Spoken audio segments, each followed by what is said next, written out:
Hello friends, welcome back to GK Prince academy.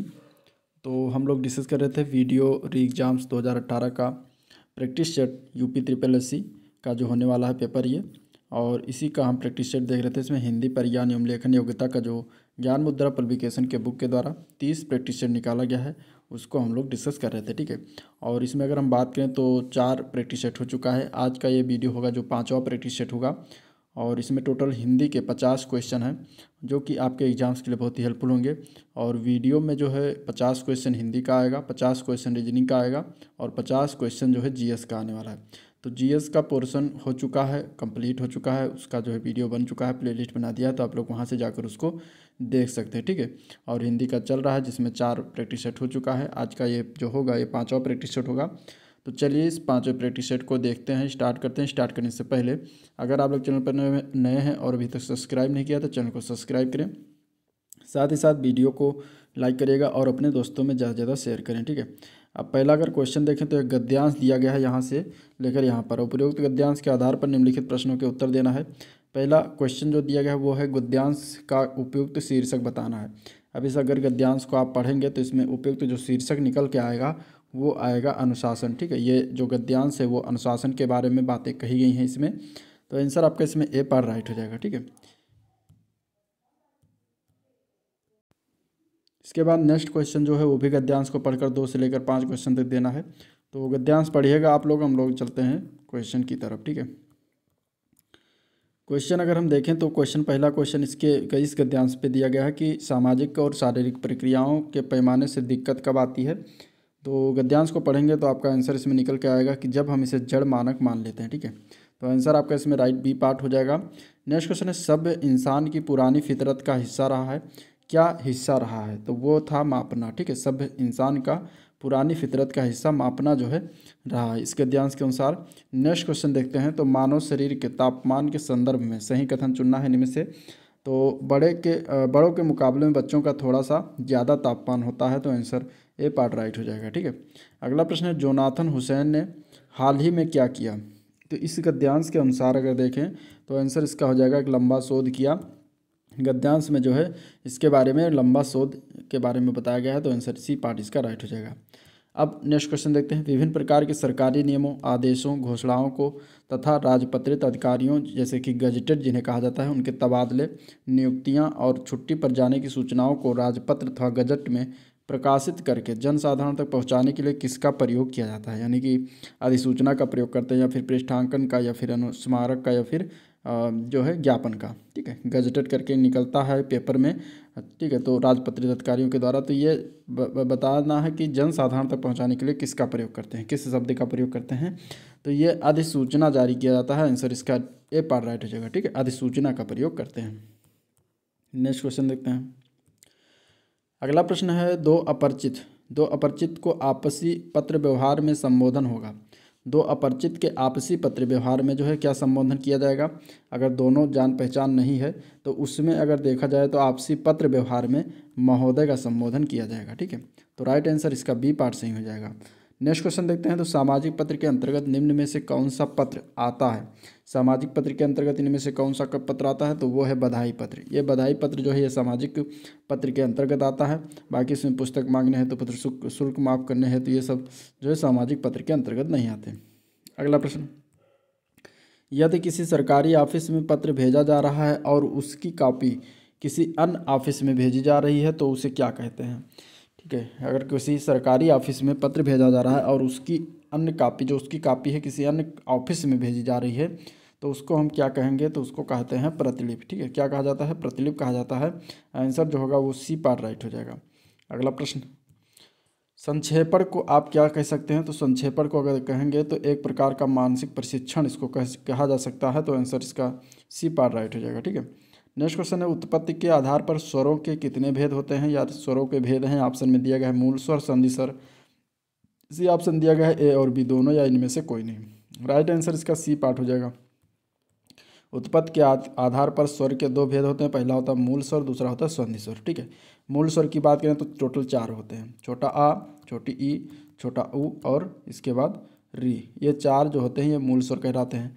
संधि स्वर जो अगर हम बात करें तो 7 होते हैं टोटल। ठीक है, जैसे इसमें आता है बड़ा आ, बड़ी ई, बड़ाऊ, ए, आए, ओ, आओ, ये सब जो है संधि स्वर के अंतर्गत आ जाते हैं। ठीक है, नेक्स्ट क्वेश्चन देखते हैं। तो संधि स्वरों का भेद कितना होता है? तो संधि स्वरों का दीर्घ संध और संयुक्त संध ये दोनों होता है। तो आंसर आपका ए पार्ट हो जाएगा, ए और बी दोनों। ठीक है, निम्नलिखित में से कौन सा शब्द पुल्लिंग है? अगले प्रश्न में तो सागर शब्द जो आता है ये पुल्लिंग के अंतर्गत आता है, बाकी आशा, आज्ञा, गरिमा ये सब स्त्रीलिंग शब्द हैं। अगला प्रश्न देखते हैं। अगला क्वेश्चन है कौन सा शब्द जो है पुल्लिंग है इनमें से? तो इसमें से अगर पुल्लिंग की बात करें तो न्याय शब्द जो आता है ये पुल्लिंग के अंतर्गत आता है, बाकी मंत्रणा, सभा, मंडली ये सब स्त्रीलिंग शब्द हैं। नेक्स्ट क्वेश्चन में भी यही बताना है कि कौन सा शब्द स्त्रीलिंग है इनमें से। तो इसमें से अगर स्त्रीलिंग की बात करें तो मृत्यु शब्द क्या है? ये स्त्रीलिंग के अंतर्गत आता है। ठीक है, तो आंसर आपका इसमें सी पार्ट हो जाएगा, मृत्यु क्या है? स्त्रीलिंग। अगला प्रश्न है निम्नलिखित में से स्त्रीलिंग शब्द कौन सा है? तो इसमें से अगर देखें तो अहिंसा शब्द क्या है? स्त्रीलिंग शब्द है। ठीक है, अहिंसा क्या है? स्त्रीलिंग शब्द है, आंसर बी पार्ट हो जाएगा। नेक्स्ट क्वेश्चन है संधि के 3 भेद होते हैं, स्वर संध और 2 संधियों के नाम बताना। यानी कि पहला स्वर संधि होगा और 2 और संधि को नाम क्या है ये बताना है। तो इसमें से अगर देखेंगे तो ये व्यंजन संधि और विसर्ग संधि ये 2 और संधियाँ होती हैं। तो आंसर आपका क्या हो जाएगा? पहला स्वर संधि, दूसरा व्यंजन संधि, तीसरा विसर्ग संधि। ठीक है, और अयाद, यड़, अयाद ये सब जो दिया गया है ये सब स्वर संधि के ही उदाहरण है। दीर्घ स्वर संधि, अयादि स्वर संधि, ठीक है, और यड़ स्वर संधि ये सब स्वर संधि के भाग हैं। नेक्स्ट क्वेश्चन, अन्याय शब्द का संधि विच्छेद क्या होगा? अब इसमें अगर देखा जाए तो क्वेश्चन में आंसर जो दिया गया है वो बी पार्ट दिया गया है, लेकिन हमें ये गलत लग रहा है। ठीक है, क्योंकि अन्य अन्य को अगर हम संधि करते हैं तो ये इसका जो शब्द बनता है वो अन्यान बनता है, ना कि अन्याय बनता है। तो इस तरीके से इसका संधि विच्छेद अन्य प्लस अन्य हो जाएगा। अन्याय शब्द के अगर हम संधि विच्छेद करते हैं तो इसका बनता है छोटा आ प्लस नी प्लस न्याय, सॉरी प्लस आय। इस तरीके से इसका जो है संधि विच्छेद होता है। आ प्लस नी प्लस आय ये मिलकर बनते हैं अन्याय। ठीक है, तो इसमें किसी भी ऑप्शन में ये तरीके नहीं दिया गया है, तो इस तरीके से आप देख लीजिएगा। और अगर हम देखें तो अन्याय में स्वर संधि, ये दीर्घ स्वर संधि का उदाहरण है। ठीक है, नेक्स्ट क्वेश्चन देखते हैं। तो मतैब किस संधि का उदाहरण है? मतैब की अगर हम बात करें तो सी पार्ट इसका राइट हो जाएगा, ये वृद्धि संधि का उदाहरण हो जाता है, आंसर सी पार्ट इसका राइट हो जाएगा। ठीक है, मत प्लस ऐक, मतैब जो है मत प्लस ऐक बनता है, मध्य प्लस ऐक जो कि ये वृद्धि संधि के उदाहरण के अंतर्गत आता है। अगला क्वेश्चन है इत प्लस आद इत्यादि बनता है, और इसमें से कौन सी संधि है? तो इसमें अगर हम देखें तो ये बनता है यड़ संधि का उदाहरण। ठीक है, इत प्लस आद मिलकर इत्यादि बनता है। यहाँ पर क्या है कि बड़ी ई प्लस बड़ा आ मिलकर जो है या बन जाता है। ठीक है, तो इस तरीके से जहाँ पे ये आ का या हो जा रहा है वहाँ पे जो है यड़ संधि आएगा, आंसर ए पार्ट इसका राइट हो जाएगा। अगला क्वेश्चन देखते हैं। अगला क्वेश्चन है प्रतिमान में कौन सा समास है? इसमें से अगर देखेंगे तो आंसर इसका राइट क्या हो जाएगा? प्रतिमान में इसमें प्रति जो है अव्यय लगा तो इसमें अव्ययी भाव समास हो जाएगा, आंसर बी पार्ट राइट हो जाएगा। काली मिर्च शब्द में कौन सा समास है? इसका आंसर क्या हो जाएगा? तो इसमें काली मिर्च की अगर हम बात करें तो ये कर्मधारय समास का अंतर्गत आता है। ठीक है, अपहरण में उपसर्ग बताना है, कौन सा उपसर्ग इसमें से लगा हुआ है अपहरण में? तो अपहरण में अप उपसर्ग लगा हुआ है, आंसर ए पार्ट हो जाएगा, सॉरी डी पार्ट हो जाएगा। उपसर्ग में शब्द के आगे लगता है, प्रत्यय में शब्द के बाद लगता है। ठीक है, पराजय में उपसर्ग कौन सा लगा हुआ है? पराजय में अगर हम देखें तो राइट आंसर इसका जो है सी पार्ट है, परा जो है एक उपसर्ग है जो कि ये लगा हुआ है। जलना शब्द में कौन सा प्रत्यय है? अब प्रत्यय जो होता है वो शब्द के अंत में लगता है। ठीक है, तो जलना शब्द में कौन सा प्रत्यय? तो इसमें अना शब्द जो लगा है। ठीक है, जल प्लस अना जलना, तो इस तरीके से यहाँ पे अना प्रत्यय हो जाएगा। कड़ुआहट शब्द में कौन सा प्रत्यय लगा हुआ है? कड़ुआहट में अगर देखेंगे तो इसमें आहट शब्द जो है प्रत्यय है, आंसर इसका सी पार्ट राइट हो जाएगा। नेक्स्ट क्वेश्चन देखते हैं। तो निम्नलिखित शब्दों में से तत्सम शब्द कौन सा है? इसमें से तत्सम शब्द की देखें तो डी पार्ट हो जाएगा। अग्नि जो है ये तत्सम शब्द के अंतर्गत आता है। ठीक है, इसका तद्भव क्या होता है? आग होता है। अगला प्रश्न है निम्नलिखित में से तद्भव शब्द अटारी का तत्सम रूप क्या होगा? तो अटारी का तत्सम रूप जो होता है वो अट्टालिका होता है, आंसर बी पार्ट इसका राइट हो जाएगा। नेक्स्ट क्वेश्चन देखते हैं। तो निम्नलिखित में से कौन सा शब्द विदेशज है? तो चश्मा शब्द जो है ये विदेशज शब्द के अंतर्गत है। ठीक है, तो आंसर आपका ए पार्ट हो जाएगा। लहर किस प्रकार की संज्ञा है? तो लहर जो है ये जातिवाचक संज्ञा है, आंसर बी पार्ट राइट हो जाएगा। ठीक है, नेक्स्ट क्वेश्चन देखते हैं। निम्नलिखित में से भाववाचक संज्ञा कौन सी है? तो इसमें से अगर देखेंगे तो जागरण शब्द जो आता है वो भाववाचक के अंतर्गत आता है, और ये भाववाचक संज्ञा के अंतर्गत आएगा। ठीक है, हम ताजमहल देखने जाएंगे, रेखांकित पद क्या है? यानी हम जो रेखांकित किया हुआ ये क्या है, कौन सा सर्वनाम है ये बताना है। तो ये पुरुषवाचक सर्वनाम के अंतर्गत आता है। आंसर ए पार्ट राइट हो जाएगा, सॉरी बी पार्ट राइट हो जाएगा। ठीक है, अगला प्रश्न है मुझे किस प्रकार का सर्वनाम है, यानी कि मुझे जो शब्द है ये किस प्रकार के सर्वनाम के अंतर्गत आता है, तो ये उत्तम पुरुष सर्वनाम है। आंसर इसका जो होगा वो ए पार्ट राइट हो जाएगा, उत्तम पुरुष। ठीक है, निम्न में विशेषण बताइए। इसमें अगर हम विशेषण की बात करेंगे, कौन सा विशेषण है, कौन सा शब्द, तो छम में जो शब्द लिखा हुआ है ये एक विशेषण है। आंसर आपका इसमें ए पार्ट राइट हो जाएगा। अनुमान का विशेषण क्या होता है, अनुमान का विशेषण की अगर हम बात करें तो अनुमान का विशेषण होता है अनुमानित। ठीक है, अनुमान का विशेषण क्या होता है, अनुमानित होता है। विशेषणों की तुलना के आधार पर कितनी अवस्थाएं होती हैं, तो विशेषणों की तुलना के आधार पर विशेषण की 3 अवस्थाएं होती हैं। आंसर तो इसका ए पार्ट हो जाएगा, 3 कौन कौन सी होती हैं, तो पहला है मूलावस्था, ठीक है, दूसरा है उत्तरावस्था और तीसरा है जो है उत्तमावस्था। उत्तमावस्था, ठीक है, उत्तमावस्था 3 है। एक है पहला है मूलावस्था, दूसरा है उत्तरावस्था और तीसरा है जो उत्तमावस्था।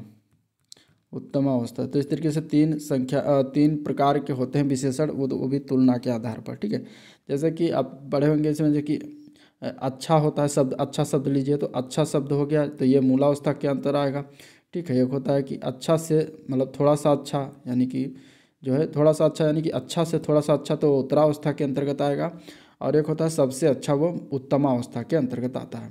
ठीक है, यानी कि जैसे कि इंग्लिश में अगर लें तो गुड होता है जो कि मूलावस्था के अंतर्गत आएगा। बेटर जो होगा इसका सेकंड फॉर्म वो उत्तरावस्था और थर्ड फॉर्म इसका होता है बेस्ट, तो ये आता है उत्तमावस्था में। तो इस तरीके से आप समझ के रखिएगा। नेक्स्ट क्वेश्चन, चिड़िया आकाश में उड़ रही है, वाक्य में उड़ रही कौन सी क्रिया है ये बताना है। तो इसमें अगर हम देखेंगे तो ये अकर्मक क्रिया का उदाहरण है। आंसर इसका डी पार्ट राइट हो जाएगा, अकर्मक क्रिया। ठीक है, निम्नलिखित में से अव्यय क्या है, तो इसमें से अगर देखा जाए तो तथा शब्द जो आता है ये अव्यय के अंतर्गत आता है। आंसर सी पार्ट हो जाएगा।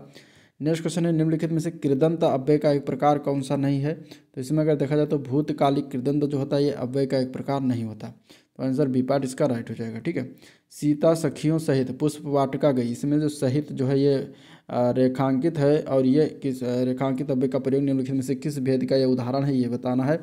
तो ये एक्चुअली इसके अगर हम आंसर की बात करें तो संबंध बोधक अव्यय का उदाहरण हो जाएगा। आंसर इसका सी पार्ट राइट हो जाएगा। ठीक है, नेक्स्ट क्वेश्चन में निम्नलिखित में से अव्यय बताना है। तो आह शब्द जो है ये अव्यय है। आंसर सी पार्ट हो जाएगा। अमृत का पर्यायवाची बताना है इसमें से, तो अमृत के पर्यायवाची की बात करें तो ए पार्ट राइट है। पीयूष शब्द जो है ये अमृत का पर्यायवाची है।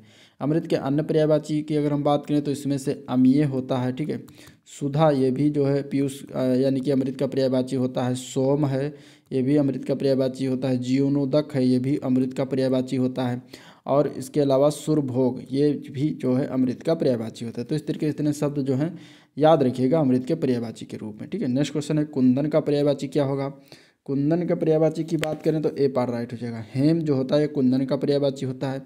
इसके अन्य अन्य पर्यायवाची की बात करें तो तपनीय होता है। ठीक है, अन्य और की बात करें तो सोना, स्वर्ण, कंचन, ठीक है, और कनक, महारजत, ये सब जो होता है ये सब हेम के अथवा कुंदन के क्या होते हैं, पर्यायवाची होते हैं। तो याद रखिएगा ये चीज़ें। अगला क्वेश्चन देखते हैं। अगला प्रश्न है आवृत्ति का विलोम क्या है। आवृत्ति के विलोम की अगर हम बात करें तो इसका राइट आंसर क्या होगा। आवृत्ति का विलोम क्या होता है, आवृत्ति का विलोम अनावृत होता है। आंसर सी पार्ट इसका राइट हो जाएगा। प्रसारण का विलोम क्या होता है, प्रसारण शब्द का विलोम की बात करें तो आकुंचन होता है। ठीक है, प्रसारण शब्द का विलोम क्या होता है, आकुंचन होता है। नेक्स्ट क्वेश्चन देखते हैं। तो सुत शब्द को स्त्रीवाचक बनाने के लिए कौन सा प्रत्यय जुड़ेगा। सुत शब्द जो दिया गया इसमें स्त्रीवाचक इसको बनाना तो कौन सा प्रत्यय जोड़ दें कि जिससे कि ये स्त्रीवाचक बन जाए। तो इसका अगर हम देखें तो इसमें सुत आ, इसमें जो है क्या जोड़ दें, बी पार्ट जोड़ दें, यानी कि आ जोड़ देते हैं प्रत्यय। तो ये क्या है, ये स्त्रीवाचक शब्द बन जाएगा। ठीक है, सुता, सुत का सुता हो जाएगा। नेक्स्ट क्वेश्चन है अथक और अकथ शब्द युग्म का सही अर्थ बताना है। अथक मिस होता है बिना थके हुए, और अकथ मिस होता है बिना जो ना कहा जाए। तो इस तरीके से आंसर इसका राइट ए पार्ट हो जाएगा। ठीक है, बिना थके हुए और जो ना कहा जाए। नेक्स्ट क्वेश्चन में अंश का जो है अंश और अंश दिया गया है दोनों, और दोनों के अर्थ अलग अलग हैं, उनका बताना है कौन से ऑप्शन में सही अर्थ रूप से लिखा हुआ है। तो जो पहला अंश है, ठीक है, यानी कि इस अंश का क्या अर्थ होता है, इस अंश का अर्थ है कंधा। ठीक है, दूसरे वाले अंश का क्या अर्थ होता है, हिस्सा। तो आंसर आपका इसमें सी पार्ट राइट हो जाएगा। अंश एक मीन्स कंधा और दूसरे मीन्स हिस्सा। अगला प्रश्न है शुद्ध वर्तनी शब्द कौन सा है इसमें से? तो धोबिन का शुद्ध वर्तनी जो होता है वो ए पार्ट हो जाता है। धोबिन शब्द जो ए पार्ट में लिखा हुआ है ये शुद्ध रूप से लिखा हुआ है, ठीक है। नीचे एक ही शब्द की 4 वर्तनी दी गई, सही का चयन करना है इसमें से। तो इसमें अगर देखा तो 36 शब्द जो लिखा हुआ सी डी पार्ट में जो लिखा हुआ ये सही रूप से लिखा हुआ, बाकी सारे गलत हैं। तो राइट आंसर डी पार्ट हो जाएगा। तो ये था आज का ओवरऑल वीडियो जिसको हम लोगों ने डिस्कशन किया। वीडियो पसंद आया तो लाइक करिएगा, चैनल को अभी तक सब्सक्राइब नहीं किया तो फटाफट सब्सक्राइब के लिए साथ में रेड बटन जो बेल आइकन का है उसको दबा दीजिए और अपने दोस्तों में ज़्यादा से ज़्यादा शेयर कर दीजिए, ठीक है। तो मिलते हैं इसके नेक्स्ट वीडियो में, तब तक के लिए थैंक यू, नमस्कार।